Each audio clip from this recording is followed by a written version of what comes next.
मी विकास महादेव गर्जे, मुक्काम पोस्ट मादनी, तालुका बाभुळगाव, जिल्हा यवतमाळ।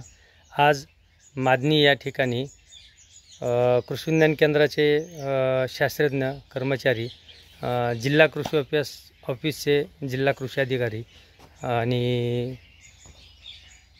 नागपूर कापूस संशोधन केंद्राचे अधिकारी, हे सर्व अधिकारी वर्ग आणि शास्त्रज्ञ वर्ग मादनीत आज आले असता प्रत्यक्ष गावात येऊन यांनी शेतकरी बांधवांना मार्गदर्शन केले आणि शेतकऱ्यांच्या व्यथा, शेतकऱ्यांच्या समस्या पण यांनी समजून चांगल्या प्रकारे घेतल्या आणि या समस्यावर कशा प्रकारे इलाज केला पाहिजे तो इलाज यांनी खूप छान पद्धतीने दिला। पहिलं म्हणजे कापूस लागवडीचं तंत्रज्ञान सांगितलं, दुसरं म्हणजे कापूस लागवड केल्यानंतर त्या कापसाला खत कुठल्या प्रकारे किती दिवसांनी द्यायला पाहिजे हे चांगल्या प्रकारे सांगितलं।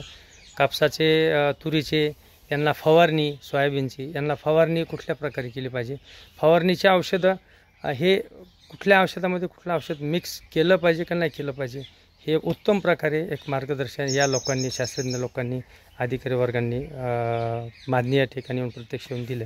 त्याबद्दल या अधिकाऱ्यांचे, शास्त्रज्ञांचे शेतकरी या नात्याने विकास गर्जे मनस्वी आभार मानतो। थँक्यू।